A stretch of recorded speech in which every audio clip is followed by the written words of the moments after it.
My question is not about money. It's about friendship. How do you remain friends and business partners for so long? And what advice do you have for young people like me in selecting true friends and future business partners? Thank you. No. Well, when Charlie and I met in 1959, we were introduced by the Davis family, and they predicted that within 30 minutes we would either not be able to stand each other or we'd get along terrifically. And that was a fairly insightful analysis, actually, by the Davises, because you had two personalities that both had some tendencies toward dominance in certain situations. But we hit it off.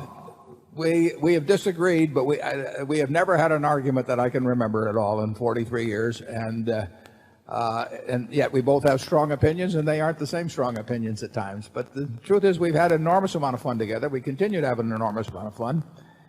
And nothing will change that, basically. It may have worked better because he's in California and I'm in Omaha. I don't know. I'll let Charlie comment on it. Well, that's a wonderful question you've asked, because Warren and I both know some very successful businessmen who have not one true friend on earth, and rightly so. That's true. And that is no way to live a life. And if by asking that question you're asking, how do I get the right friends, you are really onto the right question. And when you get with the right friends, if you've worked hard at becoming the right sort of fellow, I think you'll recognize what you have, and then all you have to do is hang on. Yeah. The real question, is what do you like in other people? I mean, what do you want from a friend?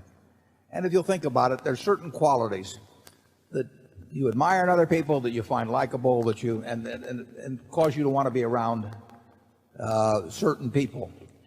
And then look at those qualities and say to yourself, which of these is it physically or mentally impossible for me to have? And the answer will be none.